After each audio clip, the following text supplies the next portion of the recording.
You know from the moment you took this job that there was going to be a trip back to Philly this year at some point.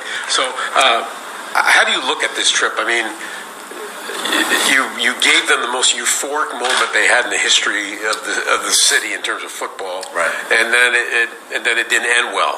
So I mean, what are your feelings going back? Appreciation, little bittersweetness. What? No, I mean, listen. I've my wife and I, our family, we've got a lot of great memories. Back there. I've spent 8 or 9 years there. Once with Coach Reed, and then once obviously as the head coach, and brought that city a championship, and something to be proud of, obviously, and really looking forward to getting back there, and just I understand that city, I understand the passion for football, but now I'm on the other side, right, and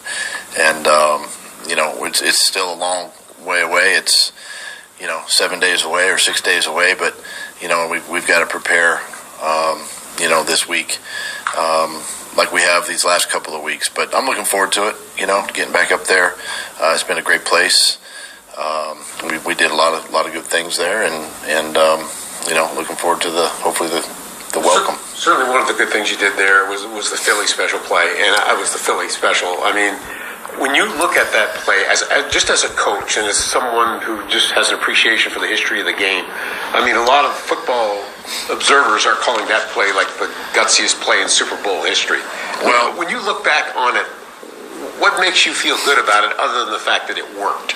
I think, and I kind of alluded to this a little bit even with our team here, is that if I don't prepare the team for those situations, it's hard to call those types of plays, right? So we've got to be able to work those things in practice. We've got to work them in the off-season, OTAs, training camp, whatever it can, so that when those moments come, you just pull the trigger. Honestly, it's like another play.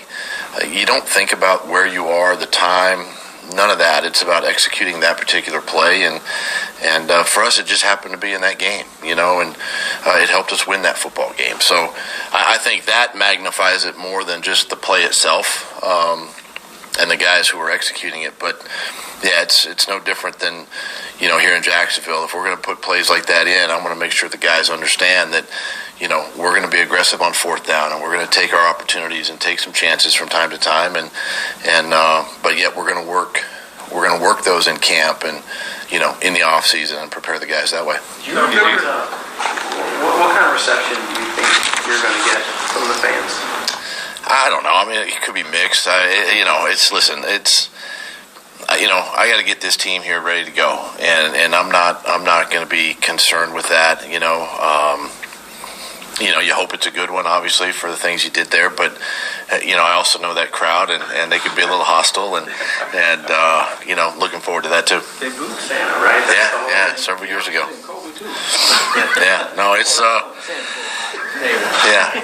No, but and listen, understanding that and having been there and worked there, and you just understand that's hey, even when I was there and we were winning games or losing games, you were still getting booed. So it's it doesn't really matter. Don't come back to a long time ago. When you see a team on Sunday, it's not just about Sunday. You actually see what they've been doing wrong. And how have you been able to, in 3 weeks,